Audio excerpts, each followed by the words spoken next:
সবাইকে জানাই সুপ্রভাত। আশা করি আপনারা সকলেই খুব ভালো আছেন। এখন সকাল ৯টা। জানলাটা খুলে দাঁড়ালাম, কারণ গলির এ মাথা থেকে ও মাথাটা পর্যন্ত দেখা যায়। আজ একটা পার্সেল আসার কথা আছে। ফোন করেছে প্রায় আধা ঘন্টা হয়ে গেল, কিন্তু এখনও দেখছি তার কোনো পাত্তাই নেই। তাই জানলাটা খুলে দেখছিলাম আসছে কিনা। আজ রোদখানি কিন্তু বেশ খাসা উঠেছে। সকালে কি আর এতক্ষণ দাঁড়িয়ে থাকার সময় বলুন তো? চলুন যাকগে, যখন আসবে আবার না হয় ফোন করে নেবে। আমি বরং গিয়ে ঘরের কাজবাজগুলো একটু শুরু করে ফেলি। শ্রীহানের বাবা ডিউটিতে যতক্ষণ না পর্যন্ত বেরোয়, ঘরের কাজবাজগুলোতে ঠিকঠাক হাত দিতে পারি না। সকালে ঘুম থেকে ওঠার পরেই ওর বাবাকে চা টিফিন এগুলো করে দেওয়ার একটা তাড়া থাকে। আর তারপরে ওর বাবা বেরিয়ে যায়, ঘর বাড়িগুলো একটুখানি ঝাড় দেওয়া মোছা করে নিই। আর তারপরে শুরু হয় ছেলের রুটিন। ছেলেকে ব্রাশ করানো, খাবার খাওয়ানো, তাকে সমস্ত কিছু করিয়ে তারপরে সময়টুকু হচ্ছে আমার নিজের জন্য। এই কম্বলগুলোকে প্রতিদিন রোদ্রে দেওয়া, সেগুলোকে ঝেড়ে পরিষ্কার করে আবার ঘরে পাতা, এই হচ্ছে প্রতিদিনের এক বাড়তি কাজ। চলুন, অবশেষে এই পার্সেলটি এসে পড়েছে। দাঁড়ান, এটাকে খুলি। এই পার্সেল খুলতে কিন্তু ভীষণ মজা লাগে বলুন। এবারে জিনিসটা অর্ডার করেছিলাম মিশো থেকে। মিশো থেকে মোটামুটি আমি যে কটাই পার্সেল পেয়েছি সবগুলো কিন্তু মোটামুটি ভালোই এসছে। দাঁড়ান, এবার এটা দেখি। অর্ডার করেছিলাম ছেলের জন্য বেশ কয়েক জোড়া মোজা। মোজাগুলো খোলার পর আমি কিন্তু একটু হতাশ হয়েছি, কারণ আমি যেগুলো অর্ডার করেছিলাম সেটা 6 জোড়া মোজার 6 রকম কালার ছিল। আর এখানে দেখুন, দু জোড়া করে একই রকম কালার দিয়ে দিয়েছে। কি আর করব, চেঞ্জ আমি আর করছি না। এটাই রেখে দিই, চেঞ্জ করতে গেলে আরও এক ঝামেলার ব্যাপার। ছোট মানুষ, আলাদা আলাদা যদি কালার হতো বাচ্চাদের জন্য তো দেখতে বেশ ভালো লাগতো। চলুন এটাকেই রেখে দিই, আর চেঞ্জ করা ঝামেলার দিকে যাব না। ছেঁড়া ফাটা তো নেই, ব্যাস চলুন তাতেই হবে। 3 জোড়া বরং এখন পরাবো আর 3 জোড়া তুলে রাখবো। আরও বেশ পুরনো কয়েকটা বাইরে রয়েছে, ব্যাস এ কটাতেই মোটামুটি এখন বেশ কয়েকদিন চলে যাবে। ঘরের মেঝেগুলো এত ঠান্ডা, খালি পায়ে তো একেবারে পা দেওয়াই যায় না। আর তার উপর ছেলেটাকে যদি জুতোও পরিয়ে রাখি, জুতোগুলো অমনি পা থেকে টেনে খুলে ফেলে দেবে। তাই আর কি মোজাগুলোকে পরিয়ে রাখলে এটাকে আর চট করে খুলতে পারে না। ওই জন্য একসাথে এবারে বেশ অনেক কটা মোজা অর্ডার করেছিলাম। আর কোয়ালিটির কথা যদি আমি বলি, তাহলে বলবো দাম অনুযায়ী জিনিসগুলো কিন্তু বেশ ঠিকঠাকই আছে। আকাশের অবস্থা দেখেছেন? কে দেখে বলবে বলুন? এখন দুপুর 12টা বাজে। চারিধার একেবারে মেঘে ঢাকা, আর এখনও পর্যন্ত বৃষ্টি চলছে। সকাল থেকে এ নিয়ে 2 থেকে 3 বার বৃষ্টি হয়ে গেল, আর এখন তো আরও জোর কদমে চলছে। পুরো একেবারে মেঘে ঢাকা আকাশ। জামা কাপড় সমস্ত এখন এখানেই মেলেছি, ছাদটাতে আর গেলাম না। ওখানে গেলে বারবার করে যেতে হচ্ছে জামা কাপড় তুলতে। এই স্নান করে সমস্ত কিছু মেললাম, জানি না কবে এগুলো আবার শুকোবে। প্রচুর পরিমাণে বৃষ্টি হয়ে যাচ্ছে। এবার বোঝা যাচ্ছে যে হ্যাঁ, আসল হয়তো মেঘালয়তে এসছি। এই রোদ, এই বৃষ্টি, মানে নানা রকম ওয়েদার একটুখানি সময়ের মধ্যেই চেঞ্জ হয়ে যাচ্ছে। বাবা এদিকে চলে এসো, বৃষ্টি ছাটা আসছে, যেও না। চলো, হাওয়া দিচ্ছে, বৃষ্টি পড়ছে, ঠান্ডা লেগে যাবে। এসো আমরা ঘরে ঢুকে যাই, চলো।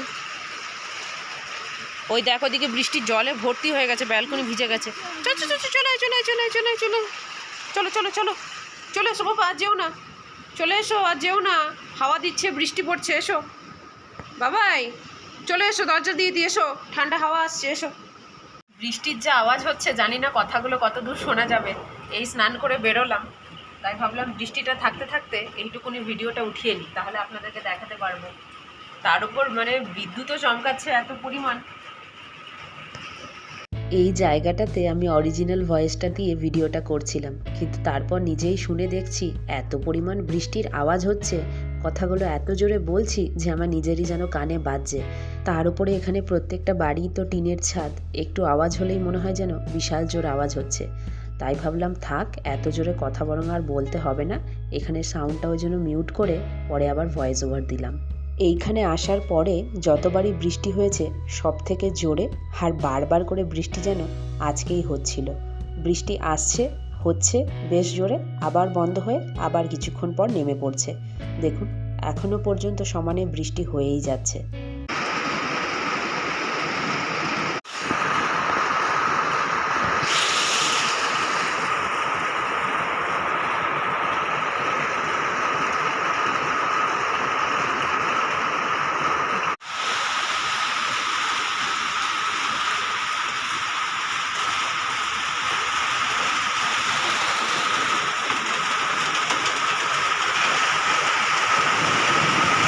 এখন বাজছে দুপুর 1:30। সকাল থেকে বৃষ্টি দেখে দেখে বেশ অনেকখানি সময়ই কাটিয়ে ফেলেছি, তাই চলে এলাম শেষমেশ এখন রান্নাঘরে। বৃষ্টি দেখে মনটা ভরবে, পেটটা তো আর ভরবে না। আজকে ভেবেছিলাম একটু হালকা পাতলার মধ্যে রান্না বান্না করব, কিন্তু এ যা ওয়েদারের অবস্থা দেখছি, এর মধ্যে যদি ঘরে হালকা রান্না করি শ্রীহানের বাবা দেখলেই আগে নাক কুচকাবে। তাই ভাবলাম ওসব বরং থাক, আজ আর করে কাজ নেই, ঘরে বরং অল্প একটু চিকেন রাখা আছে, সেটাকে ওই জন্য বসিয়ে ফেলেছি। আজকে এদিকে বানাচ্ছি চিকেন, আর তার সাথে বানাবো ফ্রাইড রাইস। ব্যাস, চিকেনটা হয়ে গেছে, রংটাও বেশ সুন্দর এসছে। চলুন এটাকে ঢেকে দিই, ফ্রাইড রাইসটা ওদিকে বানিয়ে নিই।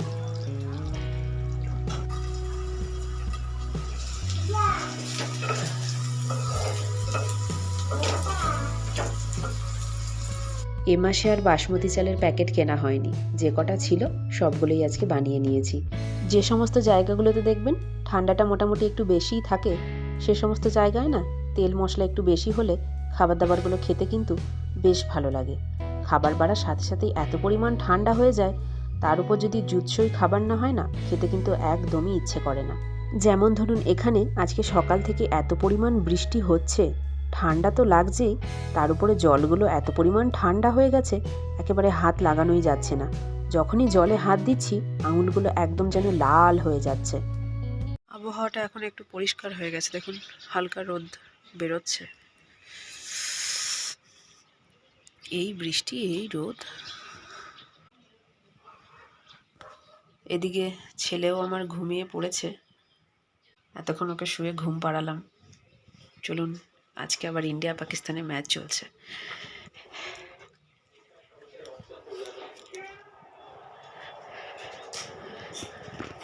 টিভিতে চলছে এখন ইন্ডিয়া পাকিস্তানের ম্যাচ, আর এইদিকে ইনি বসে এখন পাঁপড় ভাজা খাচ্ছে।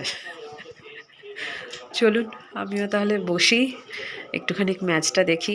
যতই হোক ইন্ডিয়া পাকিস্তানের ম্যাচ বলে কথা, এটা একটা আলাদাই জোশ। চলুন দুজন মিলে বসে তাহলে ম্যাচ দেখি। আইপিএলটা দেখতে আমি বরাবরই ভীষণ পছন্দ করি, তবে আর কদিন বাদেই সেটা শুরু হবে, আর এগুলো খুব একটা আমি দেখি না। আজ যেহেতু ইন্ডিয়া পাকিস্তানের ম্যাচ চলছে, ওর বাবা চালালো, তাই ভাবলাম আমিও গিয়ে একটুখানি বসি। আর পাঁপড়গুলো ওর বাবাই ভেজে নিয়ে এসছে, ওই জন্য আমিও চলে এলাম পাঁপড় খেতে, আর দুজন মিলে বসে এখন ম্যাচ দেখব। চলুন ব্লগটাও তাহলে আজকে এখানেই শেষ করছি। ভালো লাগলে একটা করে লাইক কমেন্ট শেয়ার করবেন। তাহলে সকলেই ভালো থাকবেন, সুস্থ থাকবেন। খুব তাড়াতাড়ি দেখা হবে পরের আরেকটি নতুন ব্লগে।